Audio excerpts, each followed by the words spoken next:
In today's show, we look at the waiver wire for fantasy basketball. Michael Bolton. Thanks, Josh. It's Michael Bolton here, and it's time for another episode of the Locked On Fantasy Basketball Podcast. Let's get to it. Let's get to it, indeed. You are Locked On Fantasy Basketball, your daily fantasy basketball podcast, part of the Locked On Podcast Network.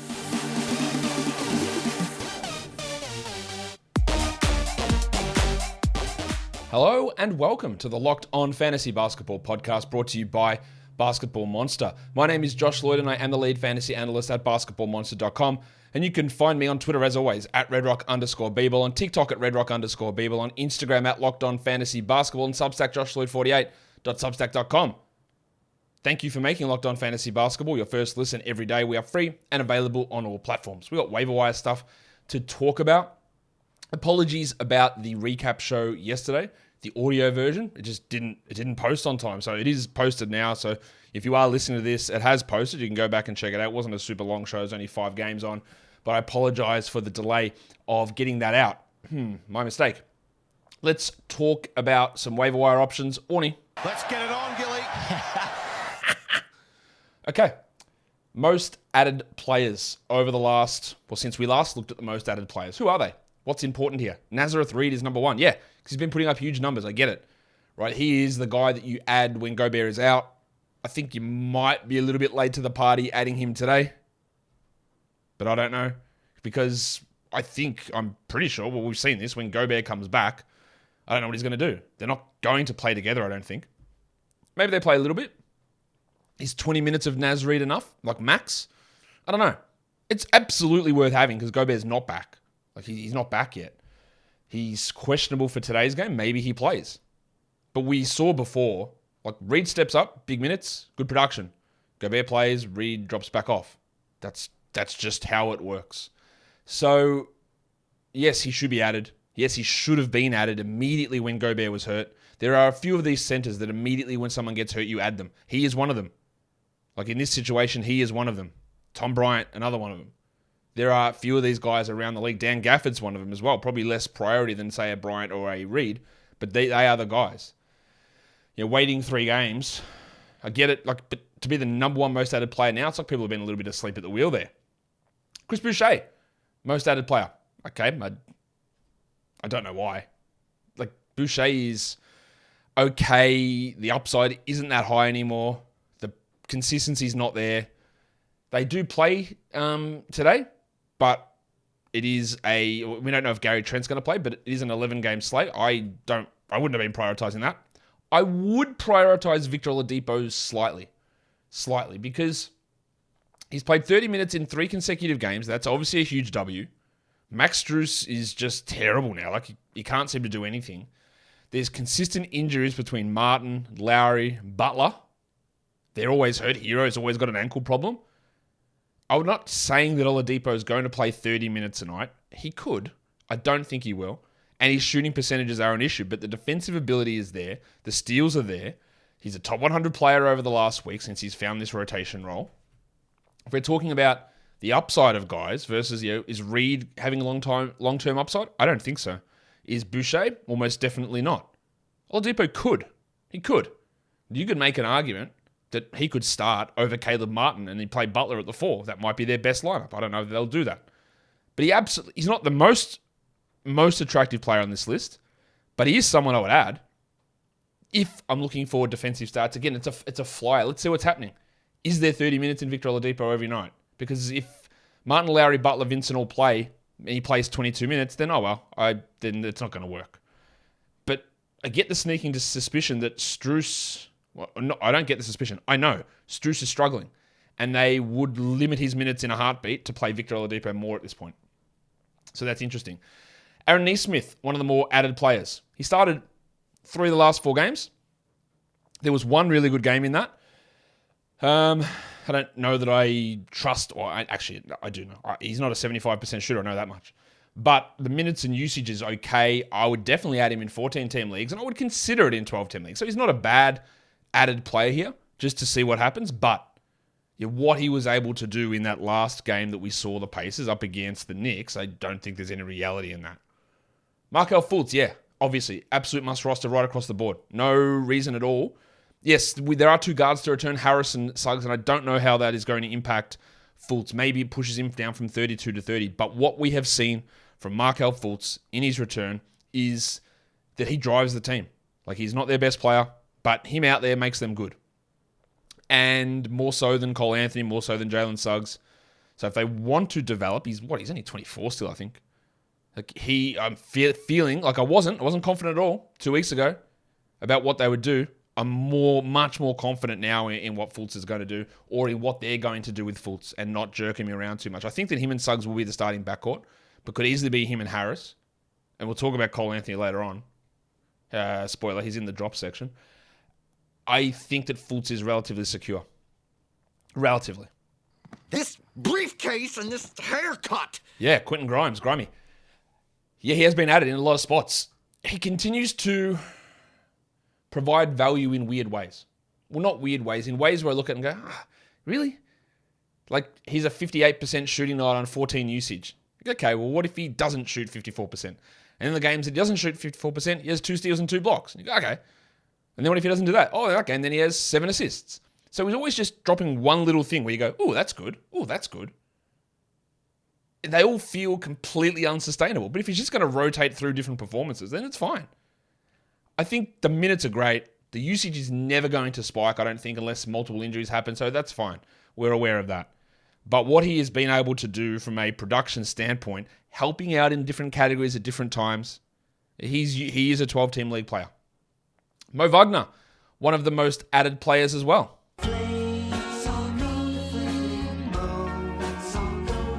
Yeah, should have added him 2 weeks ago.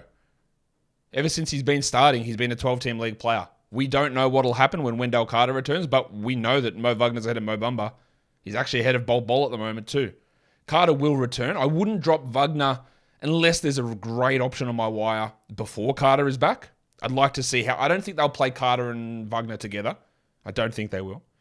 But maybe Wendell's on a heavy minutes restriction for a week or two. And he just plays the Bamba role and plays 19 to 22 minutes. And Wagner gets 28 to 30. That's enough to hold him. Yes, he should be rostered. And then we figure it out when we get more info later. Another one of the most added players was AJ Griffin. Okay. I know he had a big game last time out. I don't think I would have prioritized Griffin. In fact, I know that I wouldn't have. He's a stream option on a low volume day when I'm looking for points and threes. With everyone back, this isn't the time that I would have gone and added AJ Griffin. Today's episode is brought to you by NHTSA. Did you know that driving high is considered driving under the influence? That's right. Driving under the influence of marijuana is against the law in every state, even in states where marijuana is legal. That means driving high could get you a DUI. Good rhyming. And if you think law enforcement officers can't tell when you're driving high, you're wrong. Your friends can tell, your co-workers can tell, even your parents can tell. Everyone can tell. So what makes you think that law enforcement officers don't know when you're driving high? Driving under the influence of marijuana can slow your response time and change how you perceive time and speed. So even if you think you're fine to drive when you're high, you're not. Because the bottom line is, if you feel different, you drive different. And driving high is driving under the influence. So remember, drive high, get a DUI. Paid for by the NHTSA. There you go. Let's look at the most dropped players. I think I agree with basically every one of these ones. Nickeil Alexander-Walker, good schedule stream. Hasn't provided anything. Bye-bye. See you later. Although, and I'll say this with a couple of these other ones as well. Yes, his production does not garner 12-team value. It doesn't. But if you've got him with 11 games on Wednesday and barely any teams playing on Tuesday, like 4 teams playing, one of them is Utah, maybe he's worth holding on to. Like that's the only thing I would say there is that because you've already got him, like it depends on how your waiver wire acquisition situation goes. Like, is it actually worth dropping him when, we're sitting here on Thursday and there's only 4 teams playing? Utah, the Pelicans, the Wizards, and the Spurs. That's it. That's all that play on Thursday. And the same goes for Will Barton. No, you will! No, he's ready to sack that. Run, And the same goes for Jordan Goodwin. Yes, their production's not worth a 12-team hold. Goodwin, Barton, Alexander Walker, it isn't. But if you've got them, I would have just held through for Thursday. Because who's going to be realistically on the wire, who's better with those 4 guys there, who has 20-minute, 24-minute upside, that it doesn't cost you a waiver ad? Now, maybe you don't need to preserve your waiver ads because there's only Thursday and Sunday games where you can stream in. Maybe you've got enough. And that's okay. But when we're making these decisions, yes, absolutely Alexander Walker, Barton, Goodwin are not 12-team league guys. Absolutely not. But for Thursday, there might be. And that's what you've got to look at. I can't tell you that because I don't know what your team looks like or how your waiver wire acquisitions are structured or where you're sitting or anything like that. But there is no argument that these guys are droppable players. But there's also, you can also argue, yeah, they're droppable players after Thursday. And that's what you look at. Torrey Craig, most dropped player. I'm not sure about that either. They play on Sunday, Christmas Day. Yes, it does help that Josh Okogie is out. His upside is not particularly high, Torrey. And you are sort of waiting now to get that game on Sunday, which I'm not sure is good enough. He's okay to drop. He's okay to hold. Max Strus, the Winter Soldier. Yeah, look, see you later. Like, he's providing nothing. The Heat don't have a great schedule. I think they've only got the 2 games this week. Yeah, they've only got 1 more game left, which is on Friday with 14 games. Absolutely. See you later. Dante DiVincenzo. Steph out, and then DiVincenzo's missed yesterday, and he's going to miss today. The Wiggins return will impact him.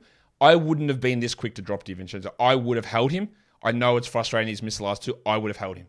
Tyus Jones getting dropped is weird to me, especially after he played 28 minutes in a game that Ja Morant played last game, or 29 minutes. Weird time to drop him.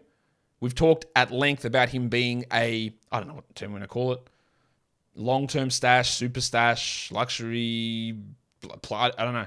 Something where you can, if you're in a good spot, you can hold. So I don't know what the impetus would have been after he played 29 minutes. All right, look at that. Look at those big minutes with Ja playing. We've got to see you later. I don't know what the point of that is. Probably would have held him. Kevon Looney. Weird to drop him when he's got a game today, but we saw that some of his recent production has been outsized and last game was a big drop-off.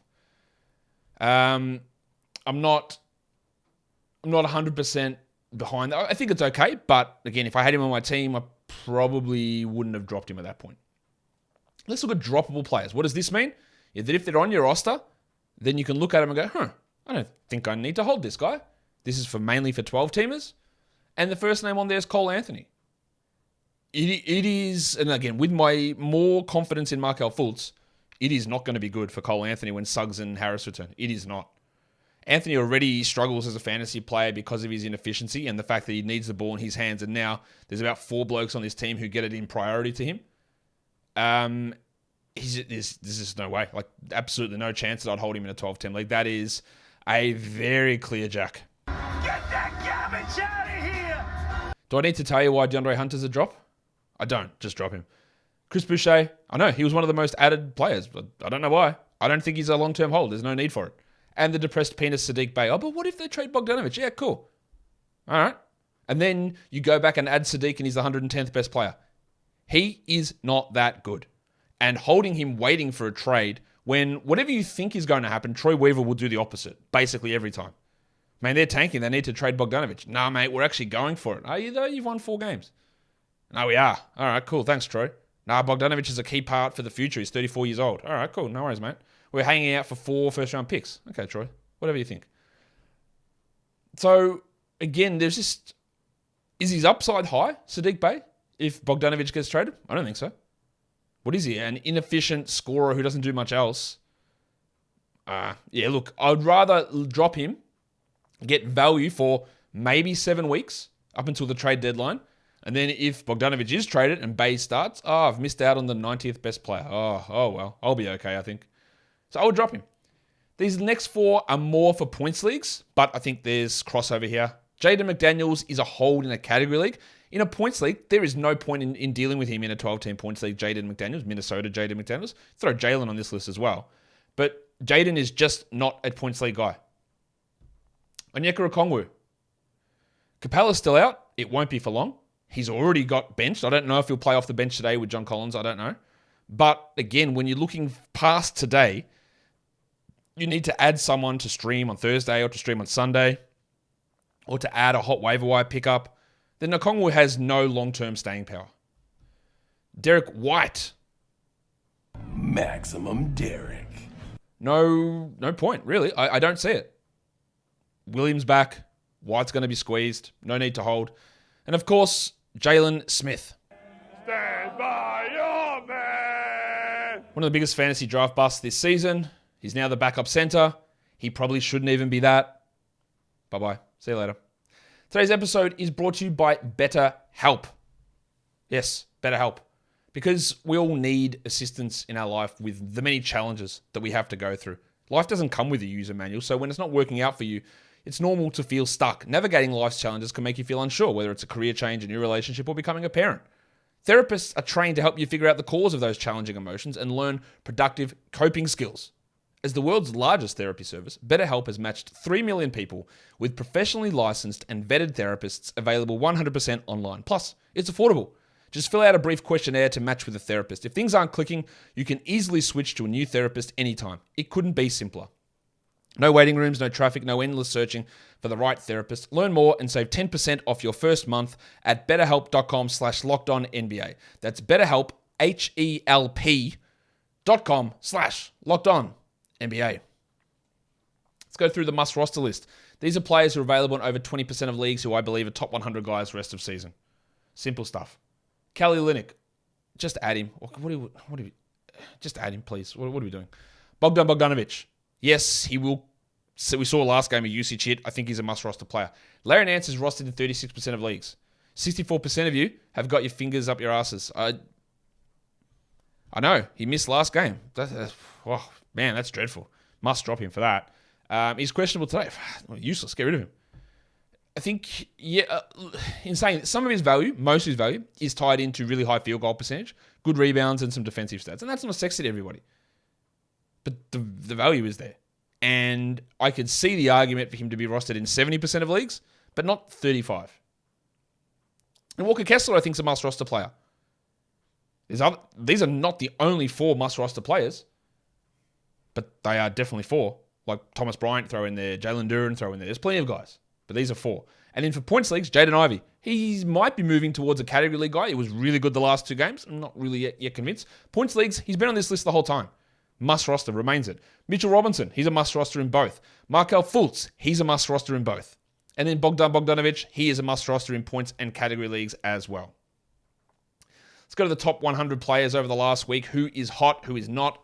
Zach Collins, even with Poeltl back. But remember, Poeltl is on a minutes restriction during that time. So Collins' numbers has been good. So don't look at this and go, ooh, look, Zach Collins, he's getting a really good chunk of minutes. He's putting up really good numbers. I must add him rest of season.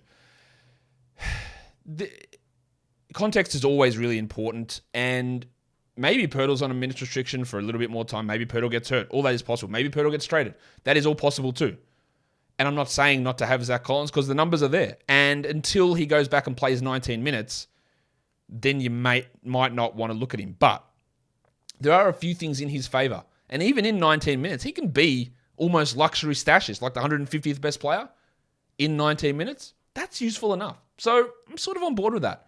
Austin Reeves was looking like a 12-team league guy until he hurt his ankle. He won't play today. I think with Davis out, and there was that report on Anthony Davis that he's with the team and getting treatment, but I will, again, caution you on this. Cade Cunningham dressed in his full uniform and did warm-ups for 4 weeks before being ruled out for the season. So while it is positive that Davis is there with the team, it still doesn't actually tell us anything. I'd love to know more about what is actually going on, and I'm still bracing for 5-6 weeks absence at least, if not worse. But it is an interesting development. Anyway, Reeves does have some value. Again, I can't believe I'm saying this, but Austin Rivers is a top 100 player over the last week. It is really helping him that guys like Kyle Anderson have been out. But Rivers, who in the past has been Romeo Langford level of terrible permanent fantasy producers. So I have very little faith in Rivers. But if we see Anderson out again and Gobert out again, I don't want to say it, but maybe he's an option. Now, if I say this, he could have 5 points on 3 shots with 2 rebounds and an assist in 35 minutes. That is Austin Rivers. But there's something a little bit happening here, and we have to at least pay attention. Dennis Schroeder, I do think he's a 12-team league guy with Davis out. We know the problem with Schroeder is that he gets lost when Davis, LeBron, and Westbrook are playing. Well, one of those guys is gone, so Schroeder's value goes up. Yuta Watanabe, top 100. I'm more interested in what he's doing to Curry, Harris, Simmons to a degree, and Tony Warren and Royce O'Neal. He's had some decent block numbers. He's shot the ball pretty well. So it's more of a 14-team league guy, but yeah. AJ Griffin, top 100. That's really on the back of last game. I am not looking at him as a 12-teamer. Aaron Nesmith and Victor Oladipo, they're top 100 last week. Oladipo, I've already said, yeah, I think he's worth an ad. Nesmith is probably worth a flyer. I'm less confident in that sticking. Deep leagues. These guys are all available in 10% of leagues or fewer. Dylan Wright, returning probably Thursday. He's a 14-team league grab. Nico Batum is a 14-team league guy, even though there's going to be frustrations there. And then there's a bunch of guys that I think are 16-team league options who are all pretty much available. Terrence Davis, Josh Richardson, yes, he's in and out of the lineup, but there's value in him. Tony Warren Jr., I don't love him for 12 teams, obviously, but in 16-teamers, yeah. Timothy John McConnell just cranks out the assists and steals. Drew Eubanks, blocks and field goals and rebounds. Good value in deeper leagues, really good. And scales up when Nurkic is out. And Eric Gordon, who shouldn't be playing these minutes at all, but he is, and he is at least a 16-team league guy. Let's talk about some other names before we get out of here. Big Dick Nick Richards. Minutes have been really up for him, but the last 3 games, it's been a Plumlee locker room trip, Plumlee foul trouble, Plumlee foul trouble. The real test is going to be when none of those things happen to the cockroach, and Richards still plays 23 minutes. I don't mind having him as a luxury stashish sort of player to see if Clifford changes his mind on the rotation. I highly doubt it, but that's not a bad move. Jalen Duren is absolutely a 12-team league guy. He's getting by a lot on field goal percentage and rebounds. That's really all he's providing. But 30 minutes a night seals it for me. He's not getting split with Marvin Bagley, thank God. But he's getting those 30 minutes, which is great. Trey Murphy, obviously it's been really disappointing for him. I would still, in a lot of cases, persist with him with Ingram out for at least 2 more games because the Pelicans play on Thursday. And 3 other teams, that's it. Who are you finding better off the waiver wire than Trey Murphy? So yes, the inclination to drop him is there. The production hasn't been great, and I'm losing faith in him maintaining value when Ingram returns. But I'd still like to see it. Like a 30-minute starting player who's a double-digit scorer, who hits threes and can be efficient, grab some boards. Like that's useful enough usually. He's just in a massive cold streak. Kemba Walker. Been added in a lot of spots. I don't think it's worthwhile. 10s, 12s, 14s, I don't believe that Kemba is a guy to roster in those leagues. 16-teamers, sure, but he has been scooped up in a ton of spots, and I don't really think that's useful. Just in case you aren't aware, Thomas Bryant's a must-roster player everywhere. The Bronco, Jalen Williams. Broncos country, let's ride. Nothing has changed in my evaluation of Williams. I'm much more secure in his minutes. I am confident he's going to play 28 to 32 minutes every night at this point. The production's not always there. Williams' minutes over the last 2-3 weeks, 27, 31, 26, 29, 38, 31, 33, 30, 33. That's really good. The production's not awesome, but he remains that luxury stash. You're seeded 1, you're seeded 2, you're seeded 3. You hold him. And maybe we get a usage bump. Maybe we get an efficiency bump as the season goes on. He's not killing you by having him on your roster. You're not holding on to the 250th best player who gets 5 minutes a night waiting for 3 trades to happen. He's already getting a rotation role. Is he a guy that's producing great value now? Like if you want to strictly look at what the production is and if there's better guys on the wire, then yes, like Harrison Barnes is producing more value than Jalen Williams at the moment. But I have no faith in Barnes' upside. But I do think that Williams can improve. And that's the difference. That's where it comes down to. Positions in the standings. League format. You got a weekly stash league. You got a roto bench games cap league. Like it's fine to hold. Because he has gone from inconsistent production and minutes to inconsistent production but consistent minutes. Step in the right direction. That's what we're trying to keep an eye on. And then the last one is PJ Washington Jr. Yes, in a punt field goal setting, his value increases. But is he actually good enough to hold? I know he's better than what he currently is. I don't think he's a must-roster player. He will fit certain teams. If you do not care about field goal percentage, that's fine. And his numbers are set to rise because he's not going to be a 16% three-point shooter or whatever he's been over the last 2 weeks. but he is no longer in that absolute must roster territory to me. And that will do it for me today. Don't forget to follow this podcast, Apple Podcasts, Google Podcasts, Stitcher, Spotify, and on Odyssey. If you are here on YouTube, thumb it up, leave those comments down below, guys. We are done here. Thank you so much for listening, everyone. See ya.